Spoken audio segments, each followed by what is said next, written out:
Did they make No, no, it's pretty close, but this is going to be a drag race. Look at this. Moves out to win it. Carl Edwards bumping, dump and run. Here comes Gordon right up to the bumper again. The bump and run. There it is. Maine really turn around, Maine around this cage up. Oh, yeah. Welcome to the Bump and Run Podcast. I'm your host, Michael DY, joined by my two best friends, Matt the Stat Man Reilly and Erik Daytona Ron. We are live and alive in cold Pennsylvania, boys. But we were just out in sunny Los Angeles for the Busch Light Clash at the Coliseum. And boy, was it a battle in the Coliseum, Roman Empire style. The Romans fought in Coliseums, right? Sure. Gladiators, baby, gladiators. Fight Gladiators, and Joey Logano raised his arm at the end. He did the burnout. It was an amazing event on Sunday. Boo Logano, but it was Boo that man, boo. It was still enjoyable to watch, especially seeing all that sunshine out in California when I know I was breaking up ice all weekend here in Pennsylvania. How about you guys? We got a wicked ice storm on Friday. Yeah, the ice has been just crazy. Like, you could put as much rock salt down as you want. It's going to melt, and at night it refreezes right back up. So it's just an ongoing cycle of out there. You're chopping it with the shovel, trying to break it up. Dude, my fingers and my wrist hurt from the ice chopper. I have a little ice chopper. I did my mother's front sidewalks. I did my girlfriend's sidewalks. I felt like I was dying on Saturday, but it got me bonus points where I could just sit around all Sunday and enjoy the Busch Light Clash at the Coliseum. That's right. Oh, I'm tired from smashing all that ice. I'm tired. Let me just sit down and watch the race, would you? Yeah. Oh, baby. I would love to do some stuff. I'm exhausted. I can't even use that as an excuse because I'm always exhausted regardless. I don't know. I'm out of shape. I'm real out of shape. I gotta get to the gyms, fellas. But I digress. Matt, you've been working out, right? You're still on that diet? You're still doing that New Year's plan? I am. On the weekends, I totally just pig out though, just because, like I'm not in prison. Yeah. But yeah, during the week we're eating really clean actually, and yeah, I got a bunch of my whole thing with working out is like I love working out, but I hate going to the gym. Yeah. So I just bit the bullet, spent a bunch of money on some weights and some a bench and whatnot. That's right there. And I've just been working out in our little bedroom here in the apartment. It's another, it's reason 587 why I can't wait to make this move. Have a little more room to do some workouts. Can I tell you about one of my insecurities? This is therapy hour on the Bump and Run Podcast. We're not going to talk about the Busch Light Clash today. We're going to talk about our personal feelings. No, I'm like you, man. I can't bring myself to the gym just because I don't like people watching me. I know people are watching us right now on YouTube, but it's different because I can't see any of you guys. But like, I don't know, in my head, like I always feel like the eyes are on me and like people are judging me and stuff. Like, you ever see those posts where it's like, what's this guy doing? Because he doesn't know how to use like the workout equipment. Yeah, and that would be you though. It would be me. You. And, You get wrapped up in the table. You'd be over there, be calling for help. yeah, I like put too much weight on it. It pulls me up and I'm hanging and dangling. I'm like, oh no. I'm like trying to use like, what is it, like the press thing? I'm like, I don't know what I'm doing, That's amazing. Oh, that would be you. Yeah, why? Do not go to the gym. Stay as far away from the gym as possible, buddy. Keep You're smashing doing that fine. ice. That's perfect. Yeah, you're doing fine. That's the thing, man. I'm not doing fine. My body is always sore. I'm weak and in pain. Put it this way.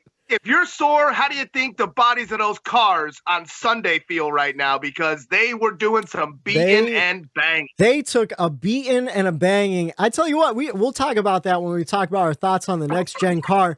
But I don't think we could have did that in the old car with steel bodies and stuff. We would have seen 30 cut tires yesterday. A million cautions for cut tires. That race would still be going on if we had the old gen. Well, I mean, NASCAR's back. Let's just jump right into it. Yeah, I'm super excited. I got one piece of NASCAR news. There's tons of NASCAR sponsorship news that we've been covering over the last couple weeks. I looked at all the sponsor news. I go, not important. We got a race to talk about. But there is one piece of news I did want to confirm. We talked about it before, speculation on Floyd Money Mayweather and the Money Team Racing. It's confirmed they will attempt to run the Daytona 500 with Kaz Gralla. Happy to see Kaz get a good opportunity there. Hopefully they can make something happen. They'll be sponsored by Pit Viper sunglasses on the money car. And that's the number 50. And it is a very colorful car. Definitely goes with that Pit Viper sponsorship. What do you guys think about Floyd Money Mayweather entering NASCAR? Another big name in sports coming into the sport. I mean, put your personal feelings aside of Floyd, whether you like him or hate him. It's, as far as business goes, it's good. Putting his money into this sport is good. Absolutely, and I'm loving all these new teams entering the sport. It just goes to show how healthy the sport is right now. There's always a lot of naysayers online. Oh, NASCAR's dying. NASCAR's been dying for 50 years since they left the beach, or whatever, 60, 70 years since they left the beach. But yeah, we're just in an exciting era of NASCAR, and it all kicked off on Sunday with the Busch Light Clash, the first time the next gen car was out on track, and Joey Logano sure knows how to win brand new races. He won the first Bristol dirt race last season. He won the inaugural Busch Clash at the Coliseum in the next gen car this season. It was an exciting race in my opinion. Guys, what was your thoughts? We had 5 lead changes among 3 drivers.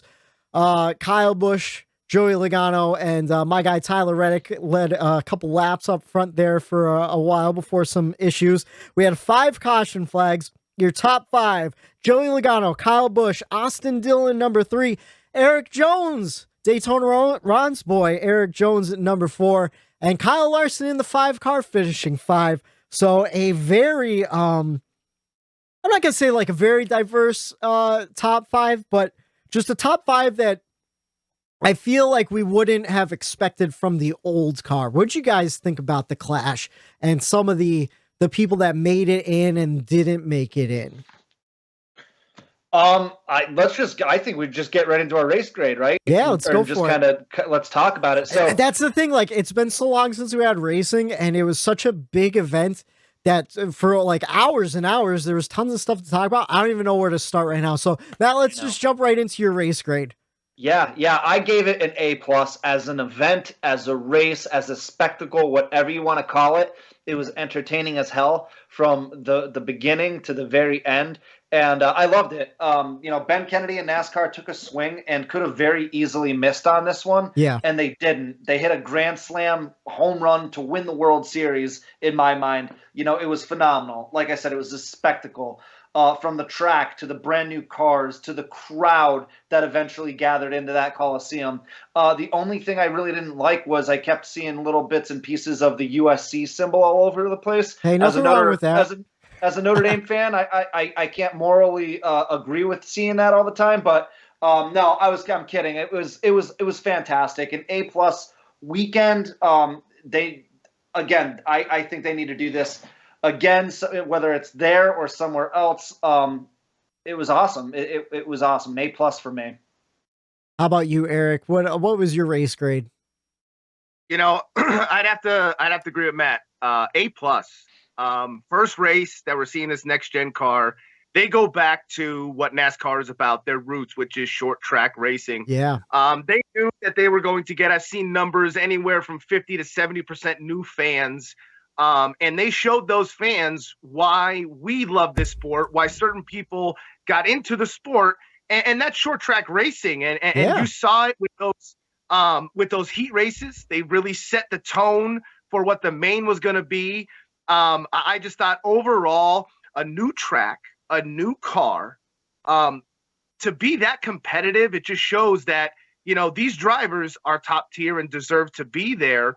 You saw everything. Like I said, those heat races from, the top guys, Kyle Busch going out there and getting the pole. And, you had the rookies like, Justin Haley in that 31 who ran well all weekend. Ran extremely well. And, proving that, maybe this next gen car is going to tighten up this field a little bit. You had, people like Dillon, he's fighting for a resurgence, a second chance in the Cup Series. This is a dream of his since he's a young kid, and he's getting another opportunity.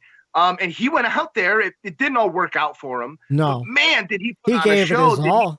He gave it his all. And to me, that just goes to show, even though it's an exhibition race and, some people like to throw that around like it means nothing.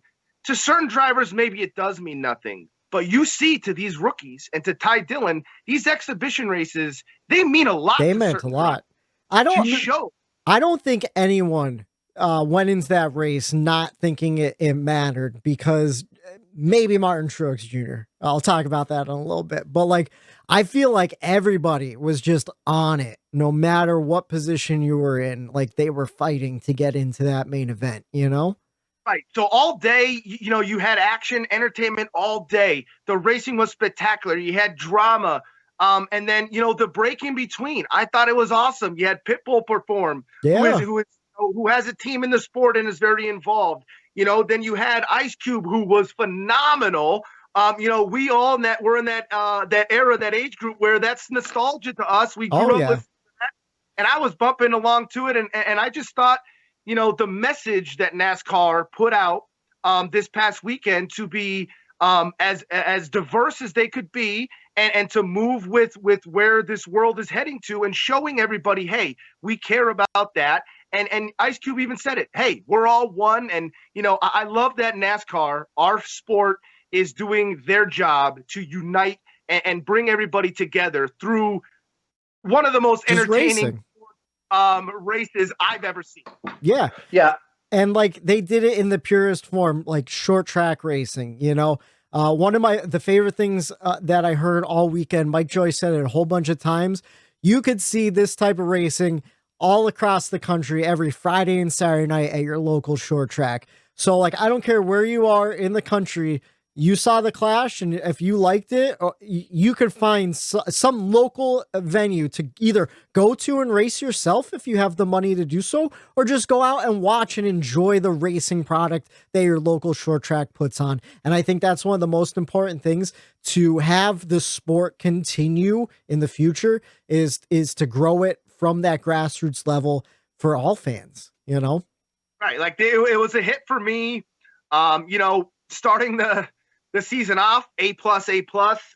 It just goes to show what we expect from this next gen car and from this season in NASCAR. We expect it to, give us what you've been promoting this whole time at this next gen car. And you know what? They delivered in race one. Yeah. If this is any indication on how the season's going to go, we're in for what really might be the best season ever. So, obviously we can't have too much of a knee-jerk reaction in one way or the other, but obviously a great way to start this season. Matt, I was thinking about that whole Fox thing last year because I was watching an old race on Fox and from last season, and Mike Joy was saying oh, this is the best NASCAR season we've seen all year, and we echo that sentiment all of last season when we were doing this podcast. We were like, this really might be the best season in NASCAR ever. And I don't want to jump the gun too quickly with the next gen car because, of course, the LA Coliseum short track, unlike anything we're going to go to this season. But if this first race was any indication, it's going to be huge, I don't know. I just have real high hopes going into it. And that's why I gave this event, and that's exactly what it was an event, an A+.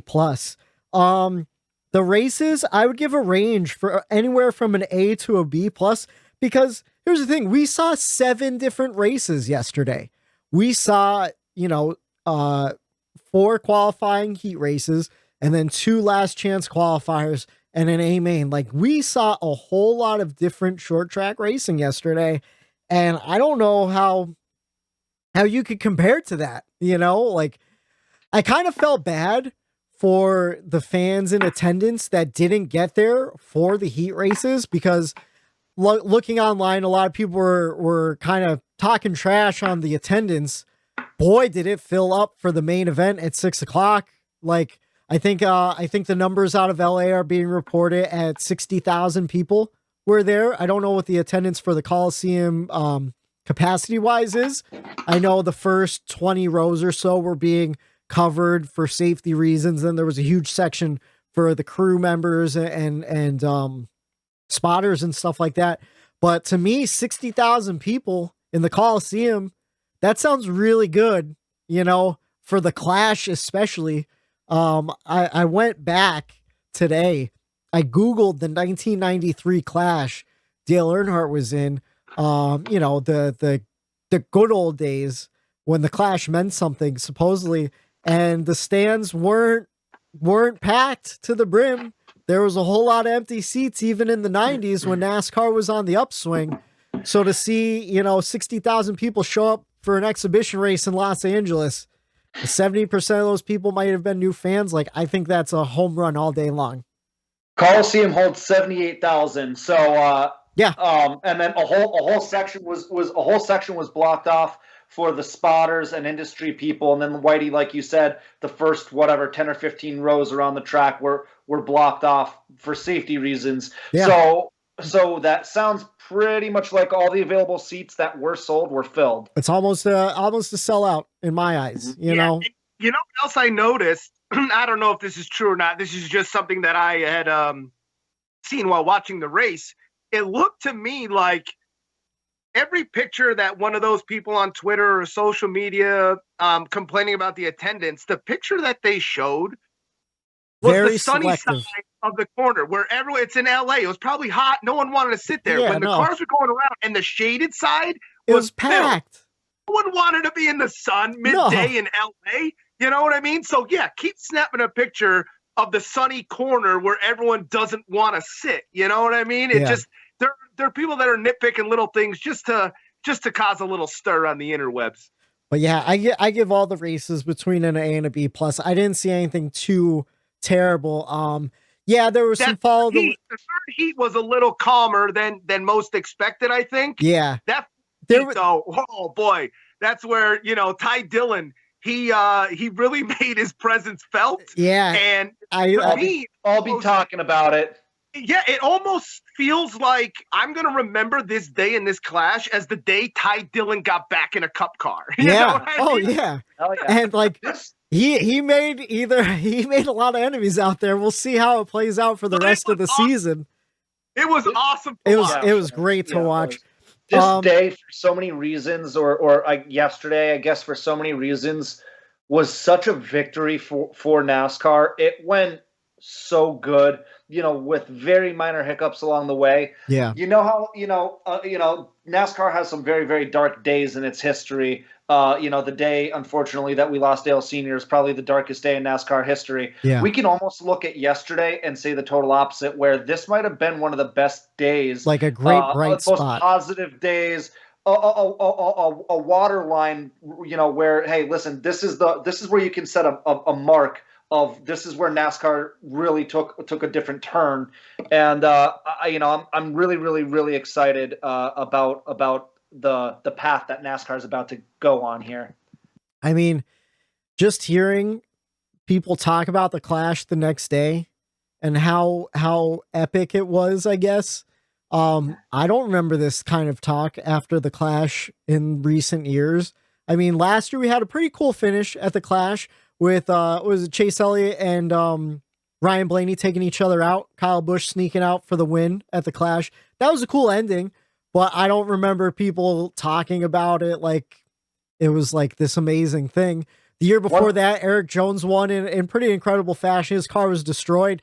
Cool imagery and stuff, you know, like really cool imagery. But I don't remember anything else from the race besides that, you know. I feel like people are going to remember this Clash for at least the distant future here, you know.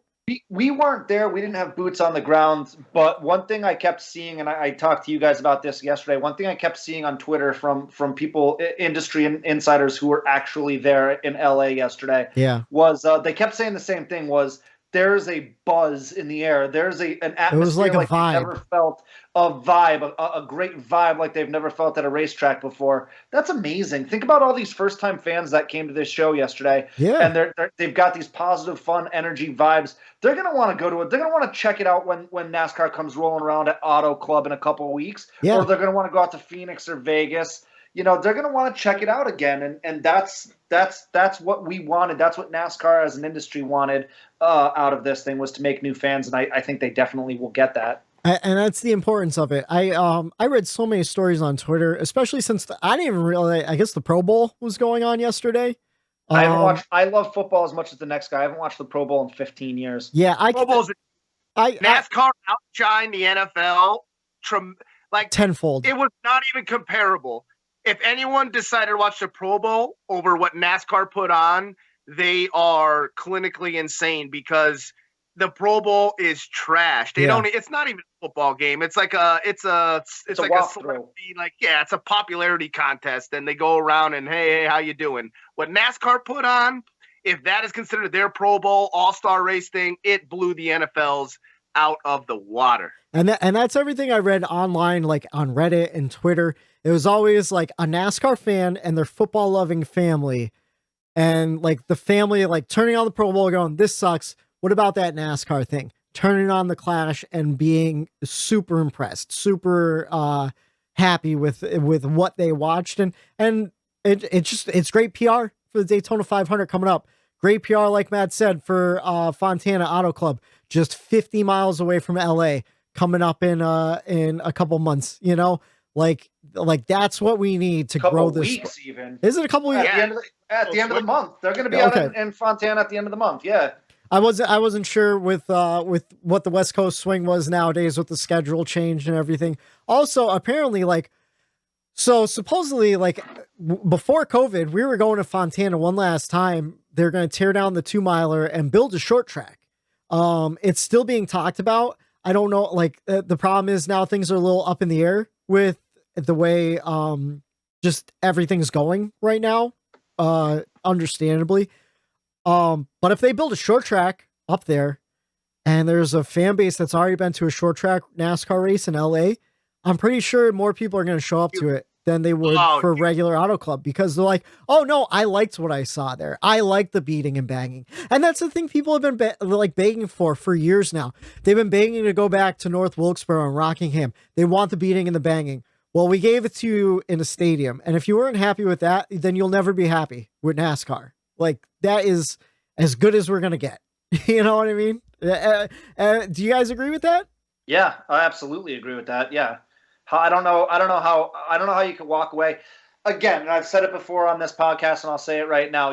If you look at that, what just went down yesterday, and you say that's not for me, then honestly, you got to look yourself in the mirror and say NASCAR is probably not for me, because that was awesome yesterday. It just was. We saw 3 wide and 4 wide beating and banging on a football field. Yeah, we're impressed on 3 and 4 wide at Daytona.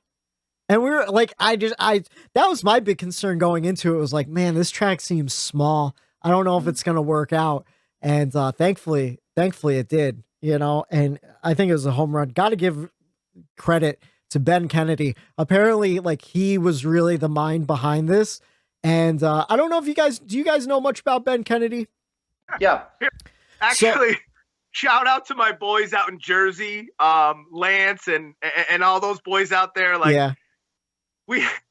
We were together at Pocono in the infield, and there was a running joke that we always had, because I forget who directly it was, kept calling him Ken Bennedy. He had a couple liquor drinks in us and having a good time. He's like, Ken Bennedy. We were watching the truck race, and he kept yelling, Ken Bennedy. And as soon as Matt said it earlier, it just triggered that memory in my head. Shout out to you boys out there in Jersey. If you're listening, Ken Bennedy, dude, it was one of the those long running inside jokes that you have.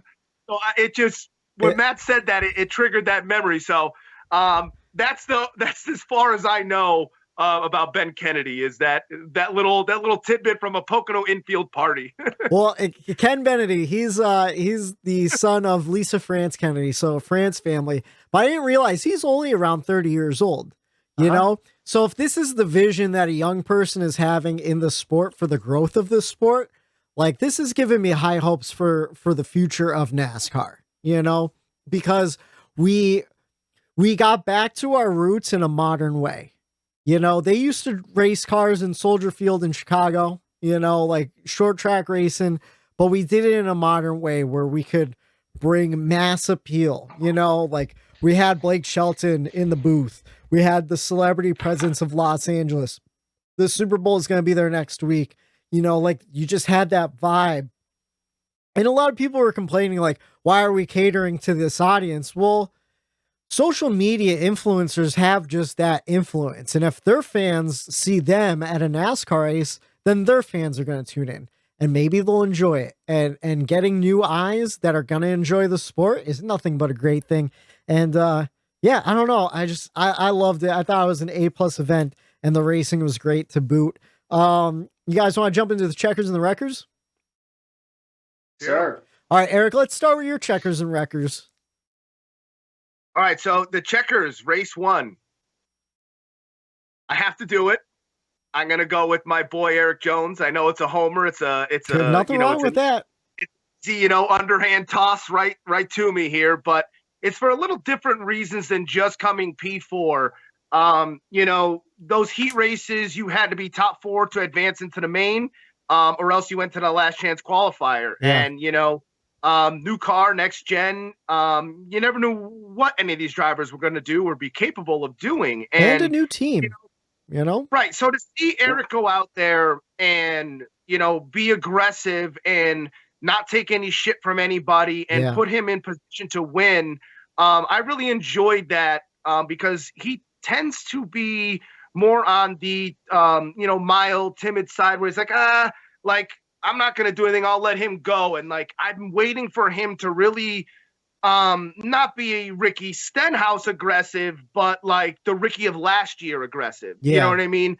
Know when to pick Don't and let choose people push you over. Yes. And yes, I don't know if Tommy got to hear his new teammate or not, but I loved seeing Erik Jones be aggressive. I loved him, okay, if he obviously, maybe people don't know this, but Erik Jones, he thought he got brake checked by Blaney in the previous corner. So he didn't like that. So in the next corner, Erik was faster than Blaney was. So he's trying to get around him. So Erik gives him the bumper, moved him up on the racetrack, got underneath him, and that was fine. He moved him. Yeah. What happened after that was nothing to do with Erik Jones. Erik Jones gave him the bump and run, which Blaney just got a little extra loose. Right. So I think it was more to do with the parts of the car that happened with Blaney, like a little bit of thing with that was going on. If that little hit from the back, all the cars were doing that, getting beaten and banged around. Like that was no bigger of a hit than, anything else that I saw all day. But if I was just proud that even if, let's say, Erik Jones wrecked out and didn't come in 4th, I think I still would have given him my checkers because I didn't see this driver until that race. Yeah. I was waiting for this side of Erik Jones to come out. And, when you see those Instagram clips of Blaney always mad and they try to make a storyline out of it, I'm all for it. Give me all that. Give me the storyline. I'm a Blaney fan. You all know that. You busted texting, your boyfriends are mad at each other. You know what I mean? I'm all for that because guess what? If Erik Jones has Blaney mad at him, that means he is in position to win a race, to be relevant, and he's up there.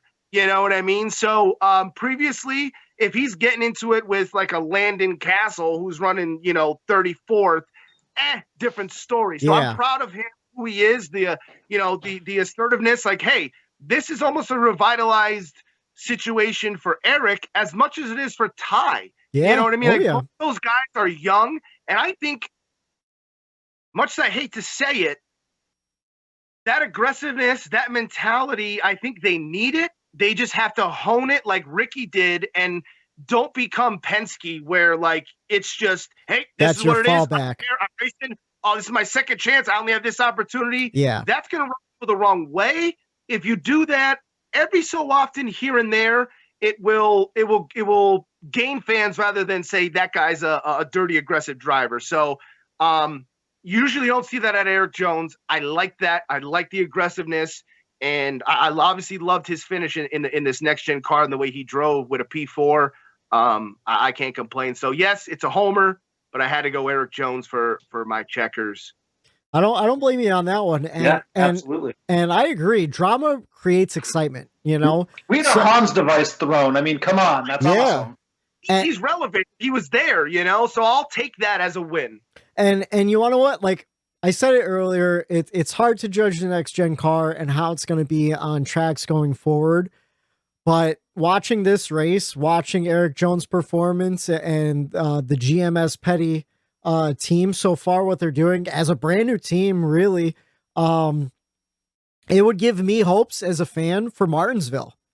Martinsville for Petty has always been one of those tracks where, according to people on the inside, they say Petty always put more effort into the Martinsville car than the Daytona 500 car, because STP is the big sponsor at the track and everything. Like that's Richard Petty's home track, basically. Like that's their race, you know? And if they could get out there with a really good short track car, Erik Jones is good on short tracks anyways. He always does really well at Martinsville to begin with. I would look at this as a huge positive as an Erik Jones fan. And like you said too, with Ty Dillon, this is a great second chance for him. And say what you will about the Dillon kids and the Silver Spoon and all that stuff, I feel like Ty Dillon is one of those guys that has always gone out there to work, even if he wasn't getting the results. They're competitors. They want to compete. Is. They want to do everything that, yes, they might have that stigma around them, but like they want to compete to get rid of that. They want to show everybody, hey, yes, that is there. We acknowledge that was there. We acknowledge we did maybe have that, but we want to prove to you that we still work hard to get here. You have to keep it up to stay relevant in this sport. You have to be, on top of your game. So, going to my wreckers now, who was not on top of their game at all. And I was really surprised about this. Because I had a lot of hype for him going into this season, was Brad Keselowski gets my wreckers, man. Yeah. He'd even say that new team of his, RFK Racing, was just they weren't relevant at all. And I really loved their paint schemes, being a paint scheme guy and almost a paint scheme podcast. I wanted to see it on TV on track, but guess what? He was so irrelevant. I hardly saw it on TV. And I'm like, this is not like Brad Keselowski. I go, what is going on? Even the 17 of Buescher wasn't doing that well. And like, I don't know. I thought maybe him leaving Penske, maybe he would have washed some of that stink off of him and started over new, really fresh, coming in, new paint scheme, new team, new car, new Brad. I mean, man, did he flat on his face. And I don't think it was any fault of Brad either. I think they just missed the mark. The team as general missed the mark, because I don't know if you guys saw practice. It was on FS2. I listened to practice on MRN because I didn't have the channel, and I heard an interview with Brad Keselowski. He was excited. He was feeling like fresh and rejuvenated, looking forward to getting out there. And then the car just didn't have the results. And I don't know if it's a big sign of what's to come. Maybe they just missed the setup and they could never get there. But even during practice, there was a lot of guys that missed that setup. Joey Logano, who won the race, was one of the slowest in practice. Mm-hmm. So who knows what the factor was holding RFK back. But I agree. It's not looking good for Brad Keselowski, at least at this point. Who knows what we'll do at the 500, but that was not the Brad Keselowski we are used to seeing out on the track. I tell you what, though, I kept getting confused looking at the number 2 of Austin Cindric, thinking like, man, Brad's really driving like an asshole. It's gonna take some time for me to get used to all the new drivers and numbers and paint schemes. It's gonna take some getting used to for sure. Like I can't tell you how many times I saw the number 1 car, Ross Chastain, and like yelled like, "Oh, Kurt Busch, you moron!" And it's like, no, wait, no, that's Ross. That's not Kurt anymore. It threw me off being a red car too. I got real confused. Yeah, I absolutely flipped out on the TV screen. And it wasn't Keselowski, it was Cindric. And I didn't realize after I was yelling, like Erik Jones is there. And I'm yelling at him going, get to the bottom, right? And then he gets to the bottom and the 2 car dives in underneath Erik. And I'm like, Keselowski, you scumbag. What are you doing? I go, you scum. And I'm yelling at Keselowski. And I'm like, and then after it all settled out, someone on the TV, I don't forget who said it, like, "Oh, Austin Cindric gets it in." I go, "No, I'm yelling at Brad Keselowski for being a scumbag just because I saw that too." Yeah, and it was tough for me to really get used to that. And it's the first race. I'm sure we'll all have those hiccups, but yeah, I was screaming at Brad Keselowski. I'm like, "You scumbag!" Yelling, "Get low!" Like that alone. Just me yelling at my TV, getting up off my couch, race 1, exhibition. I am getting that fired up over it. That has me excited for this season. Good sign for things to come. You brought up, I don't want to go off on like a crazy tangent or anything. But I don't know. I feel like this episode's going to be all over the place regardless. So I apologize to the listener at home. You said something we'll get used to. Are you guys used to the number change? And the movement. Yeah. I didn't even notice it. A half a lap. Yeah. So all the people at home, like, of course, some paint jobs definitely looked better than others, but like I barely paid attention to the number placement. It's a non-factor at this point for me. I just wanted to bring that up before it got out of my idea. With the wide body, I don't know. I love every second of what those cars look like. Everything about them. Well, what'd you love about the race? What's your checkers for this week? My checkers is we already actually kind of talked a little bit about both my checkers and my wreckers, but my checkers goes to Ty Dillon, man. It's my first time ever giving my checkers to Ty Dillon. The dude was out there in the LCQ throwing punches for a 50-lap shootout, and from front to back to front to back to front. He got sent to the back because he jumped a restart, and then he had to literally fight his way all the way back up to the front. And the dude was just out there throwing punches and bringing the fight to the field.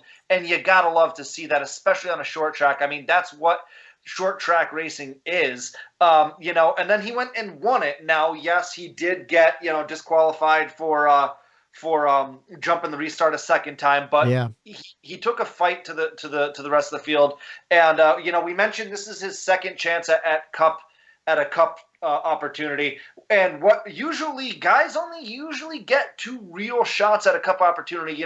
If he fails at this, he's not going to get another premier ride again, in my mind. So I think he knows that. I think he knows that that's at least a possibility. That if he doesn't perform this time around, that could be it for him as far as being in a decent opportunity in the Cup Series. So again, with that whole nepotism thing with the Dillon brothers, I threw that out the window a long, long time ago. I think that's complete bullshit. Yeah. And Ty Dillon just proved it yesterday. Those guys are the Dillon brothers are big into sports too. Growing up, I think they were both really good baseball players. And Austin Dillon was in the Little League World Series as a kid. That's right. So the competitive fire is within them. It's not a nepotism thing at all. And I think, like I said, Ty Dillon really proved that. So it was good to see. Erik, I'd be proud as hell to have him as a teammate. Yeah. That's awesome. After what I saw, like at first I'm like, oh, Ty Dillon, like, oh, really? Like that's going to be his teammate, like running around in that 13 Geico car, just never doing anything for how many years, you know what I mean? Like Ty Dillon's my teammate now, and like, I was kind of like, okay, it is what it is, But after what I saw on Sunday, man, I think, and I mentioned it, maybe Ty gave Erik a little bit of that fire that he has. And maybe that's what they needed. A little bit of young blood, a little second opportunity for both of them. Come from Gibbs getting demoted down to Petty. And like, maybe they're going to have like a little connection and a friendship that's going to propel them in this sport. I will say this though, like I hope he got all that aggressiveness out of the way, because like in 2 weeks, like if he's that aggressive, the entire field's gonna get wiped out. Oh yeah. No, you want to know what? But what's the one thing, you play daily fantasy with me. What do we always do? Ty Dillon is always a lock at super speedways because he's smart and he's clean.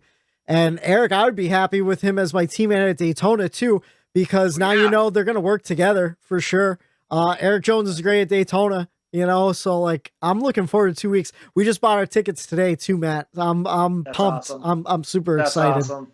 So, I can't wait to be talking to you guys the whole time down there. It's going to be exciting for you guys. Oh yeah. So we'll have for anyone who doesn't know, just real quick, we're going to have 2 different vantage points for the Daytona 500. Whitey and Erik and a couple of guys are going to be actually at the race. I can't make it this year, so I will be getting the at-home experience, but we'll be talking about it. We'll do the podcast after that, of course, a couple days after that, and we'll have 2 completely different vantage points. So that'll be an exciting episode to watch. Which I'm disappointed you couldn't come down with us. I was really hoping you could. But I'm kind of excited at the same time because now you get to give that perspective of the Fox broadcast and watching at home. Something I feel like we missed during the Pocono weekend because we were all there. So I think it'll be really enjoyable to see the 2 different perspectives of the Daytona 500. And I think we're flying back Monday night. So we'll probably do it either Tuesday or Wednesday just to give everyone a heads up. And even next week, since Monday is Valentine's Day, we're going to be doing the podcast, I believe, on Tuesday, which is the day before qualifying, single car qualifying for the Daytona 500. So we'll give you a Daytona 500 preview. We'll talk about that later on. But what was your records for the weekend? So, yeah, it was hard to find a records. Like I said, a really positive, great weekend overall. But the one thing that I will complain about, and unlike a lot of the complaining I saw on Twitter yesterday, I feel like this complaint is an actual valid complaint. I'm going to wreck the NASCAR promoters and the Fox Sports promoters for not promoting that the heat races started at 3 p.m. Eastern Standard Time. Yeah. All I kept seeing for weeks leading up to it was 6 p.m. Even on the NASCAR. Yeah, even on the NASCAR app, it said 6 p.m. And the heat started. It was up until I think it was last week I found out that the heats were on at 3. It was clear to me that even the ticket holders who were actually there yesterday probably didn't know about it either because the stands didn't fill up until the A main. So I don't know. I just feel like they could have done a lot better job at promoting that the heat races started 3 hours prior than the actual A main did. Dude, I totally agree. Because you want to know what? Even last week when we did our preview and we talked about, I said 6 p.m. I didn't even know that there was I thought that's when the heat qualifiers were starting because 6 p.m. is 3 p.m. out on the West Coast.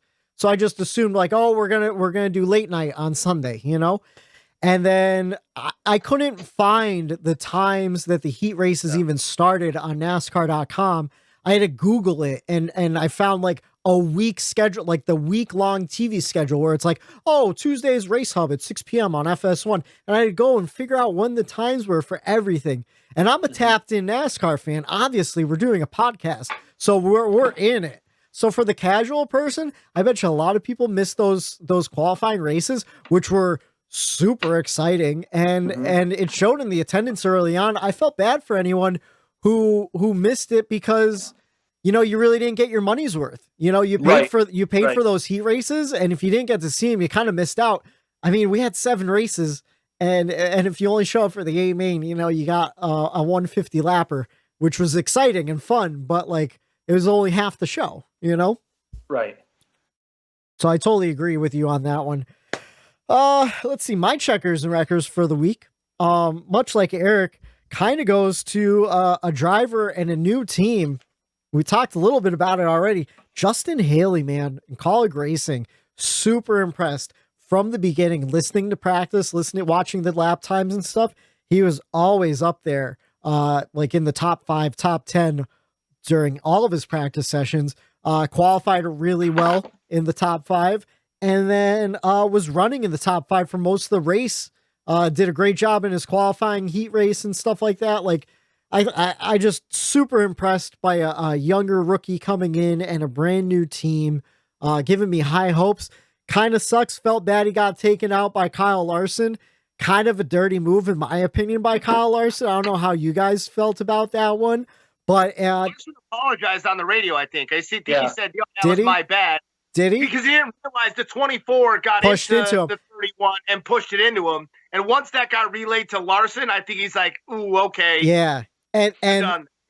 And that's what I was going to bring up. And we saw it a lot, especially during those heat races, where a guy would get bumped from the back, bump the person in front of him. It was kind of just an accordion effect that we would see. Unfortunately, Justin Haley got eaten up in one of those situations. But I mean, I was just really impressed. And I mean, Kaulig Racing as a part-time team last year snuck that win with AJ Allmendinger at the Indy Road Course. I'm thinking that we might see some big things out of Kaulig. I'm not going to say they're coming out swinging as a top tier team, but I definitely think that they might be a Chip Ganassi Racing type level team right off the bat. I don't see any reason why they can't be. And I was just super impressed by them and really looking forward to watching them throughout the season. I'm always a big fan of new teams and new drivers and keeping an eye on them. My wreckers, I had a really hard time thinking about anything during the event that I would say would be a negative. So honestly, I said I was nervous about the race side, like the size of the racetrack itself. That went right out the window. I'm just going to have to wreck the negativity on social media, especially like we talked about, those people complaining about the attendance, really focusing on one section of the stadium and ignoring the full stands everywhere else.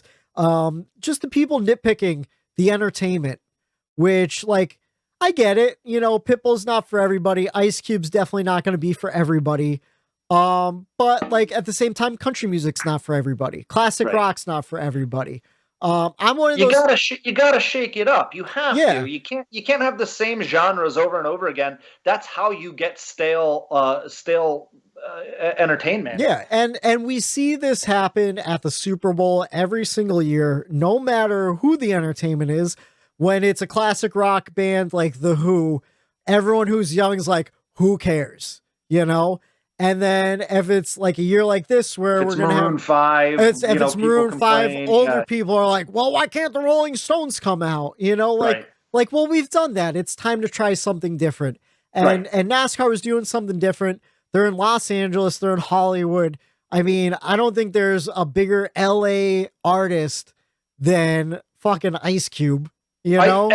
LA is his town. But like, you know, legit. Snoop Dogg, you know, so yeah. And then Snoop Dogg is going to be part of the halftime performance for the Super Bowl. Yeah. So are we allowed to say Super Bowl? Yeah, we could tell. The rules are we don't have to say big game. The big game. No, the rules are you can't use Super Bowl in advertisements and contests. I learned that from. Go ahead, Roger Goodell. Send me a cease and desist letter. Yeah, Go ahead. No, we can talk about the Super Bowl. We just can't profit off of the name the Super Bowl because it's trademarked. I used to have to. I had to worry about that a lot on the radio when talking about promotions. We'd have like, we're having a big game party. We're giving you a brand new TV and everything to enjoy the big game. You know, like, I don't know. That was always kind of annoying, but I get it. Back to the NASCAR side of things. You know what was one thing that never really crossed my mind? And again, I can't remember if somebody said it on air yesterday or if I read it on Twitter, but I never thought about like, oh, what happens if the asphalt starts coming up? Thank God it never did. Like, let's give a round of applause to those just guys. The engineers, job. You know, the engineers and all the construction workers that built the track. They did it in what, 6 weeks, something like that. Yeah. It's not like, you know, we didn't have a wall get knocked down and we had to stop for repairs. Like I said, no, I think one Jersey barrier got moved and that was about it. They moved it right back into place and it really went well, man. We didn't have a car get flung up into the catch fence and then get all ripped up and end up, you know, pieces of debris in the stands. We had no, you know, serious bad event happen, and again, it speaks to the preparedness that NASCAR had going into this. Now, this might sound crazy that I don't know this or paid attention to it much, but like there's so much action going on. Now that I think about it, I really wasn't looking at the ticker all that much. Like, what was the speeds on the straightaway that they got into? What was the high speed of those laps? Like, what was the average?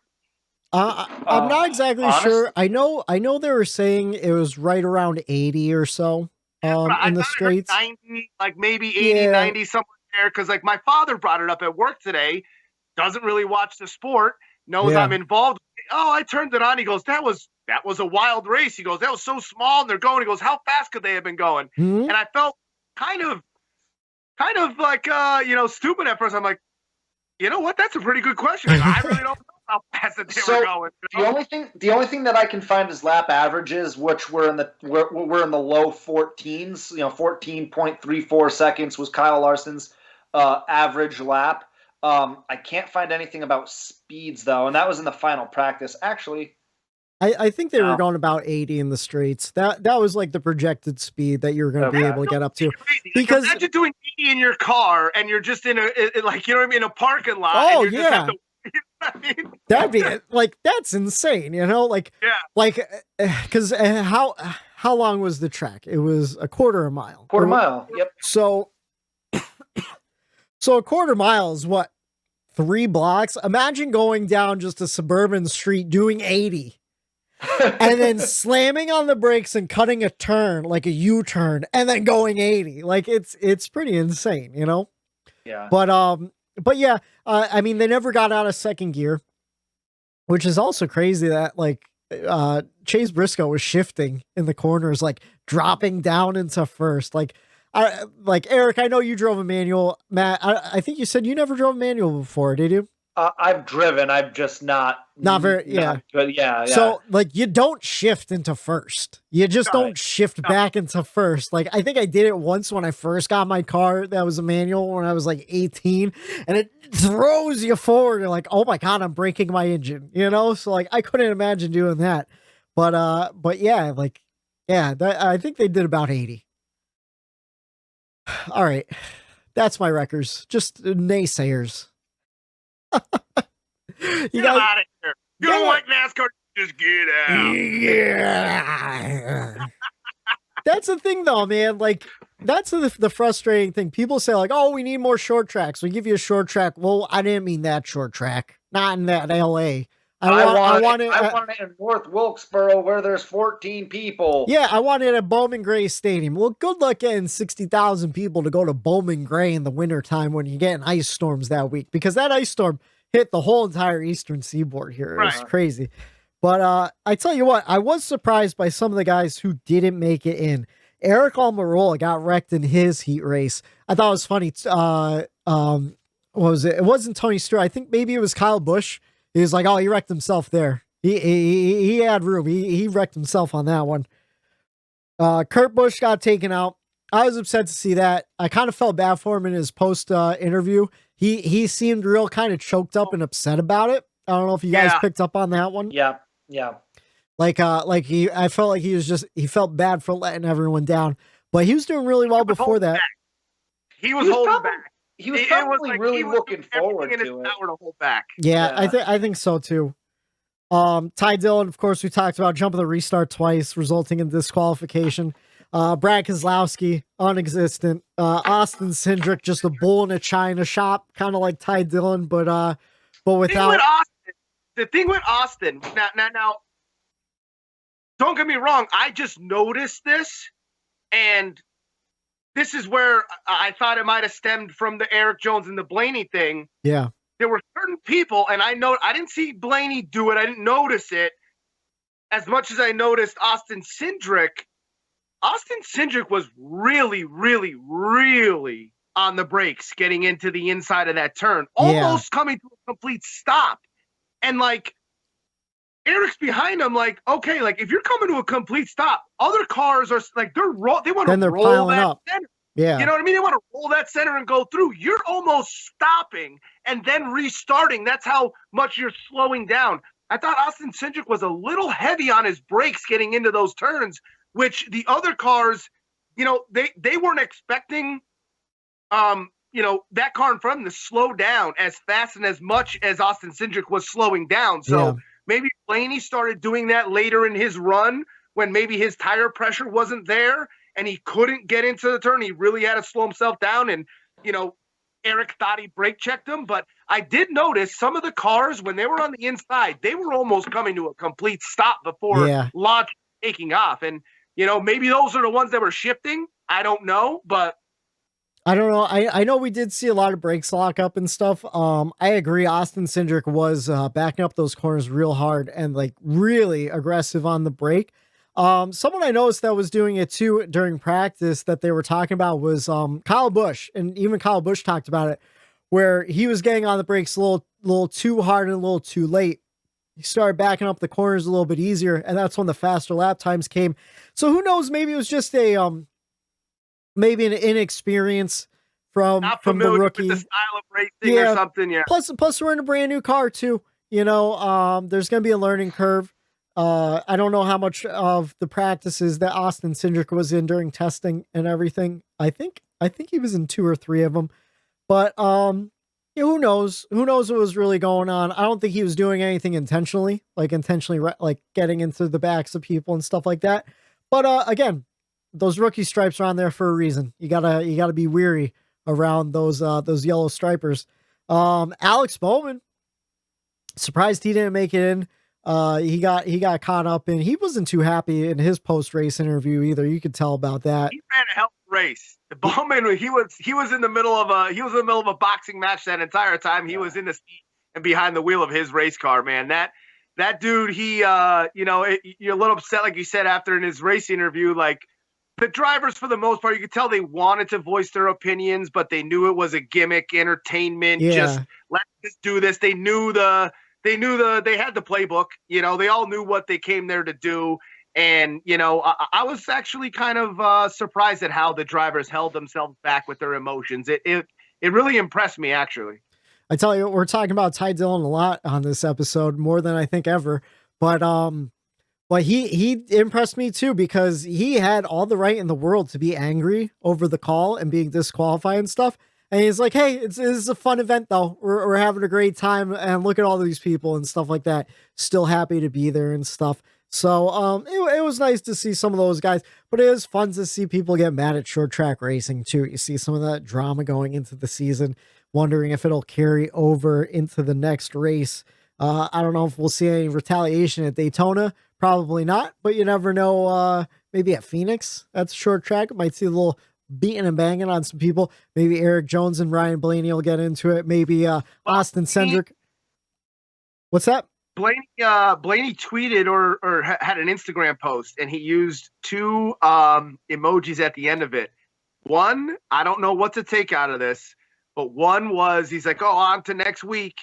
And the first one was a water polo guy, like in the air and water, getting ready to throw a ball. Yeah. And the next emoji was a boomerang. So like maybe saying like, hey, what goes around comes around. Yeah. Yeah. So I don't know. I like the drama. I like that my driver's involved with that. Come on, bring it on. I'll eat that up. Like we talked about WWE. Let's go. Blaney versus Jones. Like I'm all for that. All for it. I saw that tweet and I didn't even put those emojis together because I'm a little bit of a dummy. I saw the boomerang and go, oh, well, that kind of looks like Han's device. So I assumed he was just referring to throwing his Hans device. I don't know. It could have been. No, leave it up to the interpretation. No, I think you're closer on what comes around goes around. That makes a lot more sense than my theory. All right. It's been a while since we did it. Been about 13 weeks. But here on the Bumper Run Podcast, every podcast talks about the winner. We like to talk about who came in last place. Now, of course, we had a lot of last place guys because of the last chance qualifiers and all that stuff. Let's talk about the last place driver of the A main. It was one James Dennis Hamlin. He lost power steering 1 lap before Chase Briscoe and Tyler Reddick both had transaxle failures. I figured I'd bring all 3 of them up because they all kind of failed at the same time. But technically Denny was the last place person in the A main of the 3. But yeah, I don't know. Originally that was going to lead into our pickle lane segment with parts failures, but, I heard an interview. I'll still bring it up. You guys want to jump into the pickle lanes? Let's hear it. Yes, sir. All right. The choose cone is out. I give you guys a topic. We debate it a little bit, a little loose, open forum type discussion, with some of the parts failures during the Clash. Does that make you nervous for the next gen car? Obviously, we'll be working out some kinks for the car for the next couple seasons, regardless. We see it with any type of innovation when it comes to engineering. You're always going to have some updates and stuff. But does it make you worried for the 500 coming up? Do you think we'll see some parts failures? No, for the 500, it doesn't make me nervous. Now, the coming weeks after the 500, if the rumors are still circulating that they all only have one car, half parts for their second car, a couple after Daytona, then I might get a little nervous. Now, Daytona, we know you're going to have a couple wrecked cars. Absolutely. More than a couple wrecked cars. But usually you have your super speedway car, your mile and a half car, your short track car, and there's not many super speedway races. So I feel like if Daytona, the mayhem happens, get caught up in a couple big ones, not going to be that big a deal, because the next time we kind of go to a super speedway, you'll have time to get, hopefully, that super speedway car built again. So if it continues after we get into the normal part of the schedule and the rumors are still there, maybe it'll get me nervous. But for now, for the 500, I'm not nervous at all, because that's a separate car, I think, that they have. Yeah. They definitely have a different 500 car. I think they do have their West Coast Swing cars being built now, and then that Clash car is going to come back as like a backup for the West Coast Swing and everything, so they could go back and forth. I believe that's from what I gather. But you did make a great point. A couple days ago, Rodney Childress, crew chief of Kevin Harvick, he said they're really struggling to get parts built right now. And apparently the way the allocation is going is every team has to be able to build one car before they'll give parts to other teams to build a second one. And it kind of made me wonder, because we're seeing a lot of open teams trying for the Daytona 500. Every time a new open team gets announced, that means they go right back to the top of the list and they have to get their parts first, you know? I had a conspiracy theory I brought up to you guys in person. I'm not going to bring it up here, Matt. You're right. It was a dumb idea, but it does make me wonder if these open teams for the 500 is kind of throwing a wrench in some of these bigger teams' plans when it comes to building these second cars. And I think after the 500, the inventory issues will probably take care of itself. I hope. Here's the thing. I work in manufacturing supply chain. Matt works in manufacturing supply chain. Erik works in manufacturing production. We're all dealing with this same issue when it comes to getting parts from our vendors. Matt is a vendor, so I understand it. That does make me a little nervous, but I think we'll be okay. Matt? I'm not at all worried about it. I'm not a gearhead. I don't pretend to be a mechanic or anything like that. So I might not be the most qualified to answer this question, but just from things that I saw, in the industry yesterday, no one seemed to be really freaking out. No one seemed to be like doomsday, end of days scenario or anything like that. They'll figure it out. From what I understand, is that yesterday it was probably the hardest that these cars will be beating and banging, because it's a quarter mile, because of the hard braking, the turning, things like that. That's really the most that those cars are gonna take a beating all season. So no, I'm not worried about it. Like Erik said, if we get 3 or 4 weeks down the road, maybe after the West Coast Swing, and we're still hearing rumors that cars are taking longer to get parts, or they're not getting put together as fast as they wanted, then I might start worrying. But I mean, there's a lot of smart people that are going to take a lot of information out of this weekend and figure out ways to improve and adapt. So I'm right now, no, I have no reason to be worried. Ask me again in 2 months, though. Okay. I'll be honest with you. I wrote this question earlier on in the morning. Before I listened to a lot of interviews with people and stuff like that. I was nervous last night, especially with Reddick. When he got out of the car, he goes, I was just dumped the clutch and broke the transaxle. And my mind immediately went to pit stops, Daytona 500 pit stops. Will they be able to handle it? And then I heard an interview with him on Sirius XM with Larry Mack, where he said basically him and Chase Briscoe were doing the same thing to scrub their tires, where they were dumping the clutch. I'm sorry. I just sent okay. you guys something. I just sent you guys something on Twitter. It's a NASCAR GIF that I won't repeat on air, but it was hilarious. You guys will both love it. I'm not looking at the GIF, but I can see the picture, and I think I have an idea what it means. Yeah. Why would you send that in the middle of the show? It got okay. I'll say explain this. it. Justin Pierce, friend of the show, fan of the show. Yeah. Just texted it to me, so I saw it, and then I felt like I immediately had to send it to you guys. Justin, are you going the Daytona 500? Yes, he is. He is. He is going. Yes, he's going. All right, we gotta get each other's information. I'll get you guys hooked up, and we'll drink on Saturday together and have a couple of beers in the parking lot on Sunday. Okay, back to what I was saying. I was a little nervous that both their transaxles failed. Apparently, they were doing the same thing where they were dumping the clutch to clean off their tires during like pacing laps and stuff like that.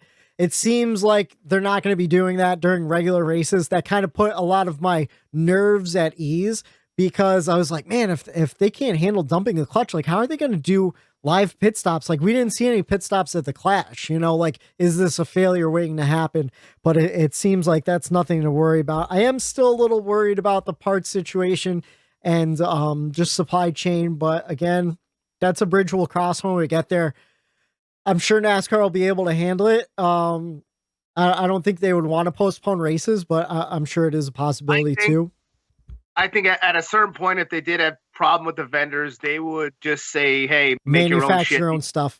Yeah. These are the specs. Here's the tolerances. You have to meet these tolerances, and that's how they would go. And you want to know what? Honestly, I could see that kind of happening in the future with this car, anyways. I know the goal of this car is to save money and kind of cut out your own team manufacturing, but I could see it happening in the future, especially with supply chain issues. All right, next topic, Choose Cone is back out. We're coming around to it. What do you guys think about what we saw from the next gen car? What do you think about the performance of some of the bigger teams in practice and whatnot? Do you take a whole lot of stock into what we saw? Like I said, even Team Penske, they loaded off the hauler not too great during practice, and they kind of figured it out as the weekend went by. We talked about it with Brad Keselowski, not the performance we were expecting out of Brad, but then we saw some teams we didn't expect. I know I give Cody Ware a hard time on this podcast, Rick Ware Racing a hard time. I got to eat my words. He was doing really well in practice. He did really well in qualifying. He didn't make the main event. He didn't get through those heat races, but he was still on those cut lines too. And who's driving the 15? Ryan Preece was driving the 15 for them. Of course, this season they have that Stewart-Haas connection. Who knows if this is a Stewart-Haas connection type deal or if it's the next gen. But what do you guys just think about kind of the, I guess it would be parity of the team so far? I know it's just the Clash. It's an exhibition. Don't want to put a whole lot of stock into it, but just what's your initial thoughts on the next gen car?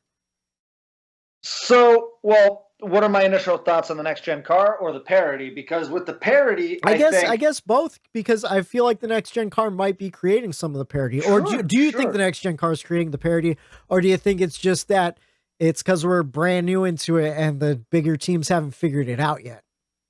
Yes, and yes to all of that. I think that it's a couple different things, right? We have a very, very small sample size, and the next gen car, this new car that we have, is supposed to breed a little bit better parity, and also short track racing. It breeds a little bit more parity than your 1.5 mile or 2 mile track. So I think all of that combined, we saw on full display this weekend there was a lot of parity. A lot of those teams that typically aren't up there were kind of battling and were in the picture. So I think the sample size is too small, but but if you're an underdog guy, then this might just be the year for you. How about you, Eric? What were your thoughts on the next gen car and kind of what we saw of the new teams and whatnot? Yeah, I thought overall it performed great. The drivers seemed to love it. That's what I took out of some of the interviews, and the drivers just speaking on the next gen car was that they enjoyed it. They thought it was doing everything that they expected it to do and more. I think that with the composite bodies, I think that helped. Like Matt said earlier, huge. I think we saw 5 cautions, and I think like Whitey, you had mentioned, oh, you're concerned and the nerves going into such a short track, never been there, a new car, how's it going to handle the brakes? 5 cautions is not a lot of cautions for that type of race, and especially the heat especially when we saw that many in the last chance qualifier. We saw, I think it was at least 5 cautions, right? Yeah, so like I think if we didn't have that composite body, we would have easily seen 10 to 15 cautions. Oh God, yeah. Oh yeah. Stuff. So I thought that was good. I thought the composite body really showed out and allowed that type of racing to happen. Without those composite bodies, I don't see Ty Dillon having that type of day. I think the first time he tries to do that, his day's done. He was able to continue because of the composite body. So I'm thinking Martinsville, Bristol, it's going to allow for more beating and bumper to bumper action. And I think that's what the fans are kind of asking for in a little bit. Like we want to see them bang each other, but we don't want that to take the other guy out. You know what I mean? So I enjoy it. I thought, like Matt said, they looked a little thick. They did look thick. They looked wide in the ass. That quarantine 15, or you want to call that winter quarantine weight here. Hey, nothing with a little extra thickness keeps you warm in the wintertime, and it's getting cold in Pennsylvania. So the back end of those Camaros, man, they look good. I thought those cars. I thought they. I don't know what would have happened. I thought they all looked good. All Toyota, Ford, and Chevy, they all look fantastic. Like I said, the paint schemes, the ones that really hit the nail on the head with those really hit the nail on the head. Like they looked really, really sharp. That 2 Austin Cindric car, what was that? The electric, they were was it electric, Ford electric? Yeah. That car looks beautiful. Yeah. I thought it looked awesome. Beautiful. It looked like Tron from the 80s. Yeah. But a cool little fun fact for you guys on that one. His hauler, the truck that hauled it was a completely electric, big rig truck. I didn't know that going into it. I thought that was a really cool thing. I don't know, kind of looking at the future of trucking in NASCAR. So I thought that was really cool, but awesome paint scheme. Absolutely beautiful. As far as the parts failures and stuff that happened to Reddick and Denny and those, I think that's going to happen with the new car. The drivers even admit it themselves. Reddick wasn't even that mad about it. He's like, hey, this is stuff we're going to have to deal with and go through. And, I'm not really concerned about that because like Matt had hinted to, there's so many intelligent people that are working on these cars that it's their whole entire job to get these problems fixed and corrected as fast as they can. And I think that they will do that. It's nothing major. So as far as those go, I don't get too worked up. I think it did happen to the drivers that were shifting rather than the other ones that weren't shifting. So maybe that is something that they could look at. But I don't think that that's going to be that big of a deal. I don't know if this qualifies as a tinfoil hat theory. Maybe it does. I'll go ahead and put it on. All right. Put it on. It's on. It's on. Do you think NASCAR put the first race of the season on a short track just in case there were issues? It wasn't on a super speedway at Daytona where there could have been some real serious problems from a safety standpoint. I mean, that's not a bad theory. I don't think that's crazy. Valid question. Yeah. And like we talked about, like you're gonna beat and bang on these cars more than anywhere else. You're really testing the limits of the manufacturing. I don't think that's a crazy idea.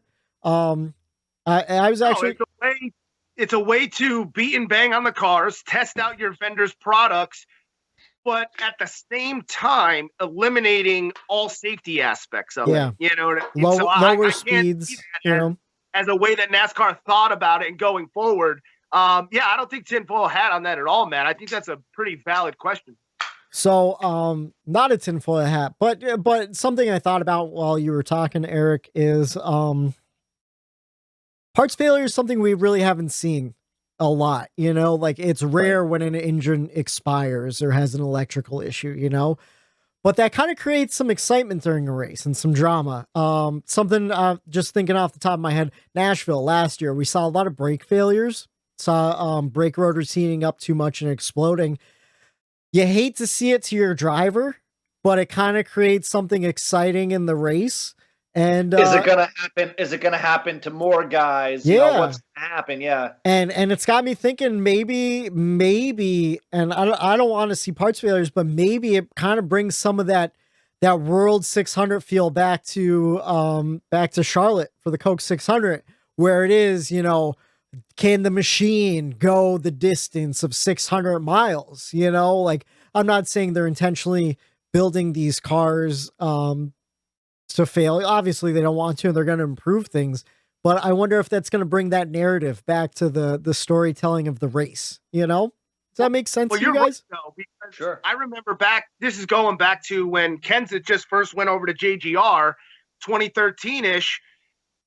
Toyota, still a fairly new team in the sport,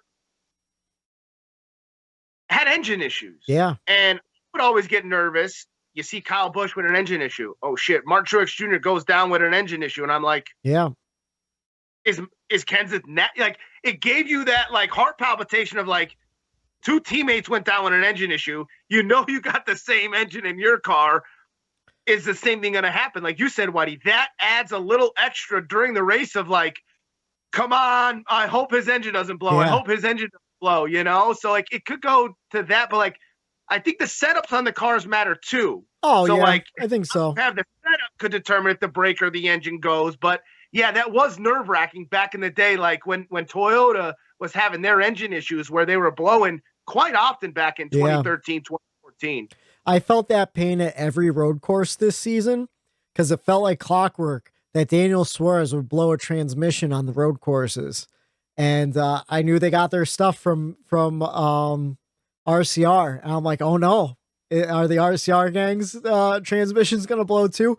But I would hear on the radio, they're like, man, I don't know what Suarez and them are doing over there, but they're messing with them or something. So, but it just got me thinking, you know, will that add more excitement to the races? Also, side tangent, with the manufactured parts and everything, you kind of can't build bulletproof stuff for the driver. I've been listening to a lot of Dale Jr. downloads, a lot of the back catalog from years and years ago in the off season. And I forget what episode it was, but it was someone that used to work at RCR. And that's what it was. I was listening to Cliff Daniels. Or no, not Cliff Daniels. Andy Petrie. No, he's I feel stupid for not remembering it. Jimmy Johnson's crew chief forever. Chad Knaus? Chad Knaus. I was listening to Chad Knaus. And Chad Knaus started at Hendrick. He left and went over to DEI for a little bit when DEI was first starting up, and then went over to Everham Motor Sports shortly after that.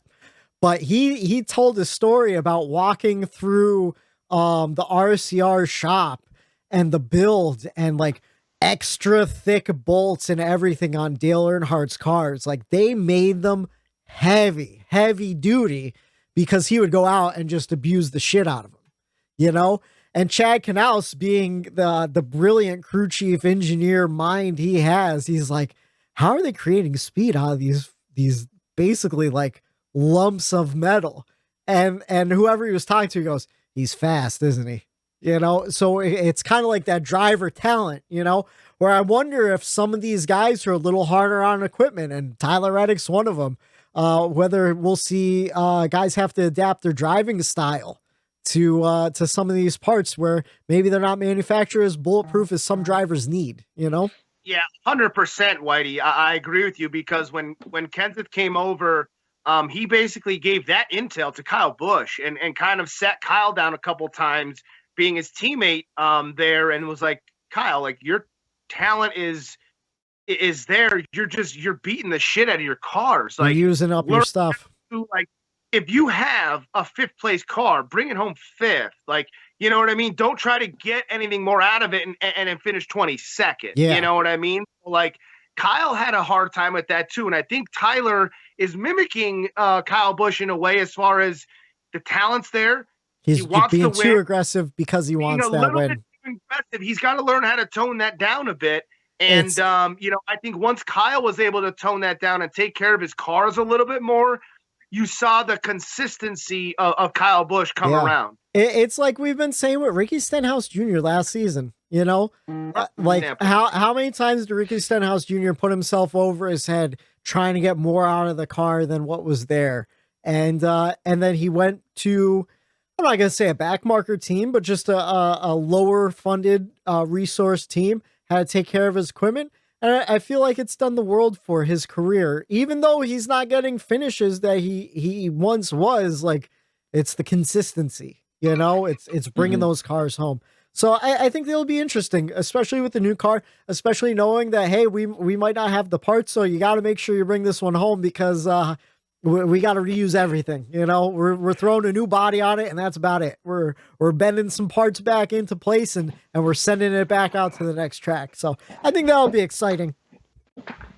I got two more, some fun ones. Choose Cone's back out. Obviously, we don't want halftime concerts at every race. I think everyone could agree on that. That's one of those the outcry of social media. People are like, why are we stopping the race for a concert? Well, it was an exhibition. It's something fun. It's an event. I wouldn't want to see a normal race, but do you think we should look at replicating what we saw on Sunday at the All-Star race? Whether it be at Texas or whether it be somewhere else, do you want to see that kind of, you know, pageantry and spectacle for the All-Star race? Yeah, I think so. I think it would be awesome. What I think that they should do is, because there was so many. Sorry, I'm sorry. Because there were so many complaints yesterday about who the talent was and all this and that. Yeah, I think that they should absolutely 100% get this for, you know, the Clash and for the All-Star race. But what they need to do is fan source it out. Yeah. Take 5 or 10 artists / bands of all different genres. Do a fan vote. Have the fans vote, and whoever the fans That's vote, a good idea. That's who gets to play that venue. And so the only people that these curmudgeon fans can complain to are the other fans that voted for these bands. So other than that, like, yeah, I thought it was awesome. Who doesn't like a little live music with mixed in with some sports? How about you, Eric? Do you think we should do something like this for the All-Star race? Oh, for sure. I thought it was a big hit. Like I said earlier, I loved the Pitbull performance. I loved Ice Cube. They sounded great. Yeah. I think it could work at events like they had. Like, you have your qualifiers, and then you have when you have qualifiers in a main, you could afford that little concert in between the main. You know what I mean? Like, yeah. A normal race, there is not usually a break in between. You don't have the heats leading up to the main race. I don't know. This is like going on a limb here, but like the short tracks like that is the whole different lane. Like if Bristol and Martinsville ended up doing that type of qualifying order where every short track had the and do a concert in between. So not every race is a concert in between. It still makes it special. Like when the NHL does the outdoor game and the Winter Classic and we go to dirt. Like, so the short tracks, make the short tracks their own special spectacle. As much as everyone gets ready for Talladega and Daytona, get that excited for a short track and make short track the spectacle that we saw yesterday, where every short track has heats, has a show, and like, since that is the roots of NASCAR, I would like them to make the short tracks a little bit higher on the priority list than some of these other tracks. Okay, I'm going to agree with you, and then I'm going to go against you at the same time. You brought up the Winter Classic with the NHL, which I love. I love the idea of the Winter Classic. The problem I have with it is it was a success with one outdoor. And if you don't know what we're talking about when it comes to Winter Classic, every year they do an outdoor hockey game where it's an outdoor event. They build a rink, and it's basically like watching kids play pond hockey, you know, really cool, fun event. But then they kind of overdid it where they would have 3 or 4 Winter Classics in a season. And it kind of takes away the specialness of it, at least in my eyes, you know. Matt, you got your finger up. What's up?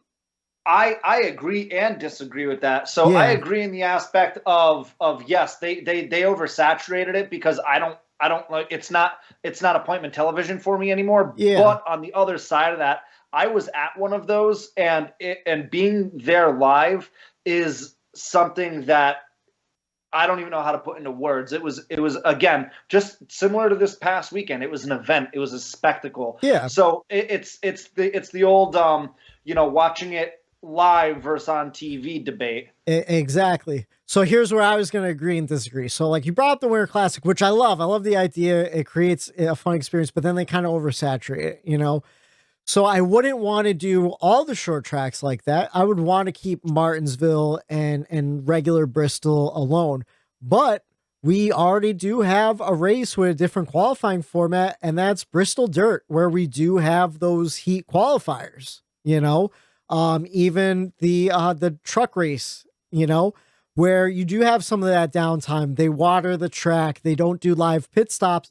So maybe because that race is already kind of has those built-in breaks, maybe you do a music artist for Bristol Dirt, Right. Because have one race that is a set. You have the heats. You have that. You get that. I like that. I can get down with that because it's a standalone. Already on its own, Bristol Dirt is a standalone, exciting race. Exactly. That, like Matt said, when you're there, you go there. It's a one-off type of thing. Why not add a musical talent to that? I like that idea. I agree. Because the breaks are already in there. I wouldn't want to take a regular race and break it down, like stop it in the middle and stuff like that. That was like kind of my complaint. Not a real complaint, but like you don't want to see a break in the action like that. For the Clash, it was needed because we didn't have live pit stops.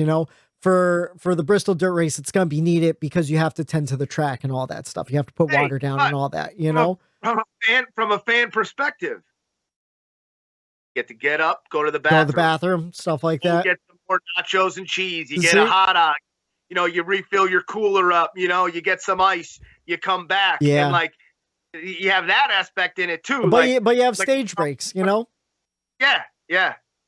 So I don't know. I agree with both of you. I kind of agree and disagree with myself in a way now after listening to you. Yeah, but at the same time, all-star race, all for it. In fact, if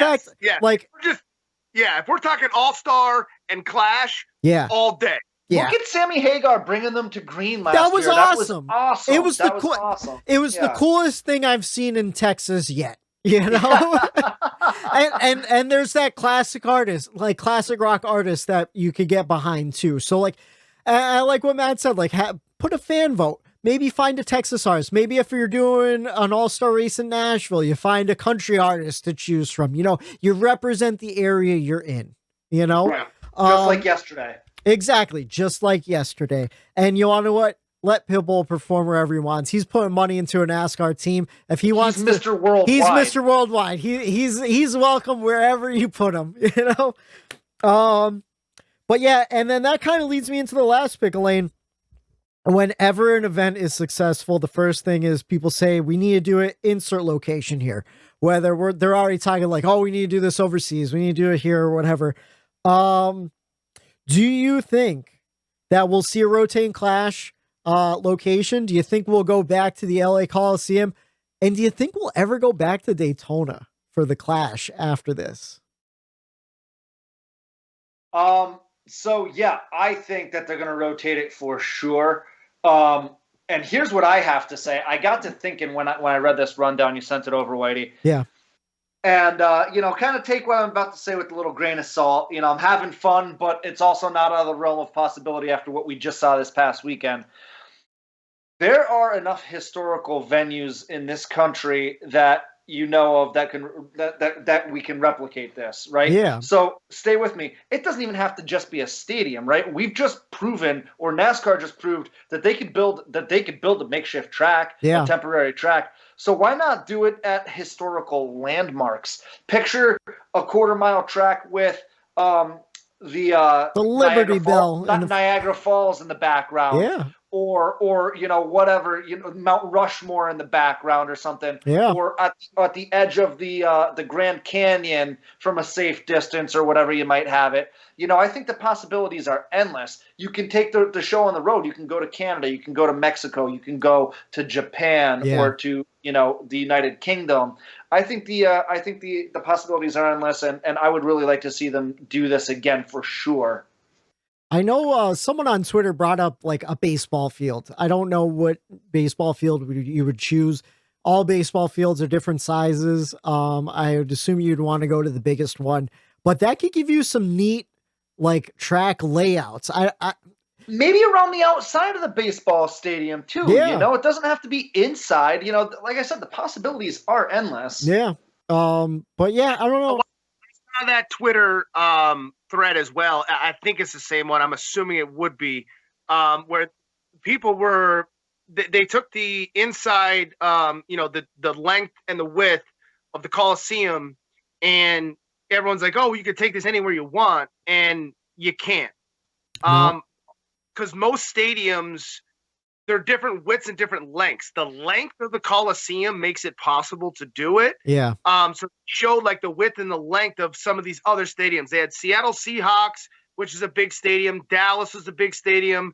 It was significantly smaller than the Coliseum. Like the field of play itself. You could just plug and play stadiums. You kind of you can't. You kind of have to pick that are similar to the Coliseum as far as length and width goes. Yeah. To Matt's point, you could kind of bring it anywhere you want.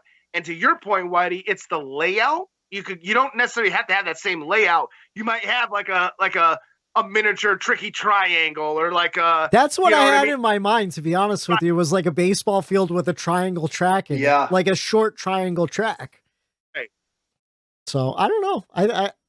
I think like obviously NASCAR is going to be looking into doing this somewhere else, in the future. Don't be fooled. This was absolutely a test. This wasn't meant to, this wasn't meant to be a one-time done deal. They're going to replicate this. So my side of this, I think it's an excellent thing what they're doing. And I think I kind of agree that they're going to try to take it elsewhere. But after what I saw yesterday, and if I put myself in NASCAR's shoes and brain and where they're thinking and where the sport's going to go, I bring it back a second time to the Clash next year to LA. Yeah, I would do the Coliseum again. You could judge. Okay, you had your new fans, right, that came. Do they show up again? Now you're giving them an entire season to either say, I'm in with NASCAR or I'm out with NASCAR. And then you come back to the Coliseum for the Clash again. If the attendance is the same, it's a win. If the attendance is low, it's a loss. But if that thing is jam-packed, you friggin' nailed a home run with it. I would like to see the attendance of this same race we saw with all the excitement, all the buzz. I would like to see it run there again once this coming year and then take it elsewhere, because I think that's what NASCAR is looking for. Did this get them new fans? The 70% attendance that were new, how many of those stick throughout the year and come next year as a return? So I think this year they let the season play out, bring it back to the Coliseum, see how much fans, see what the exposure did. Yeah. Did it help? And then move it forward. And I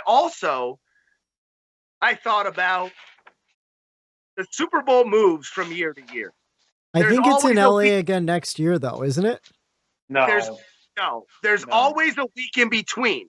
Yeah, always do it in between. You got to. Why not follow the Super Bowl? Whatever city the Super Bowl's in, find the greatest spot, the most iconic landmark, like Matt is saying, and have a race the week before in between the Super Bowl. And you follow that. You keep the fans. You almost work toe-to-toe with the NFL, saying, hey, NFL fans are going to be here. Yeah. They like to drink. They like to party. They like to see banging and entertainment. Well, guess what? Every time the Super Bowl is somewhere, the week before it, you're going to get a NASCAR race as well. Yeah. I think if they follow the Super Bowl, because the Super Bowl, guess what? For the most part, they had won. It's in a warm climate. It's in the South. Yep. Guess what? The NASCAR, warm climates they have to be in. They started in the South. I just think maybe follow the Super Bowl around and always go that off week in between to get the buzz going. So next year it's in Arizona. So, I mean, California's still close to Arizona too for the Super Bowl. So, maybe some crossover there. Definitely don't want to see the Clash in Phoenix. No. So, but like we said, it doesn't necessarily have to be Phoenix. They can make their own track. They can put it anywhere. Like, I don't know, like you could make it a spectacle. You could build a NASCAR racetrack. What is that huge popular music festival out in the desert? Oh, Burning Man. You could put a race in Burning Man. Put a race at Burning Man, dude. Have everyone get buck wild at Burning Man and have a race. I don't know about that one. I think that's where I draw the line. I think the Burning Man crowd and the NASCAR crowd are not gonna gel together. No. Like, Max, they're all engineers. They make these big floats. Like, they can make NASCAR themed floats, and like, come on, dudes, think outside the box, Matt. I mean, I would think it would be awesome. We could think it's awesome. I just think a brawl waiting to happen. Yeah, I just don't think the regular NASCAR crowd is gonna appreciate some artistic people who are naked riding bicycles made out of like tin cans and stuff and be real accepting to. Ever seen me at an infield Pocono race, dude? Pocono infield is basically Burning Man. You want to what? That's it is fair. That is a fair comparison. It gets pretty wild in Pocono. And the clothes do tend to fall off as the weekend goes longer. So I don't know. All I know is we had a great weekend of racing, gentlemen. NASCAR is back. Of course, we won't be back next week. There's some football game going on or something, but we will be back in 2 weeks. Speed Weeks kicks off next Wednesday with single car qualifying. We will give you our Daytona 500 preview. We'll give you our season preview. We're going to be doing some betting picks for Daytona. We're going to do our preseason predictions. We might be doing, I want to buy and sell stocks of race car drivers. I tell you a stock I'm buying right now. Dillon. His stock's going up with GMS and Petty.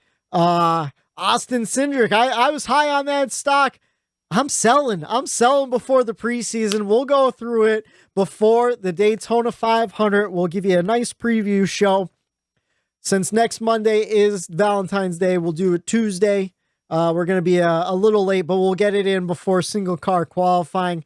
And I hope you enjoy the week leading up to Speed Week next week. I can't wait. We will talk to you again next Tuesday. For Matt, the Stat Man Reilly, for Erik at Daytona Ron, I'm Michael D. White, saying have a good night. The bump and run. There it is.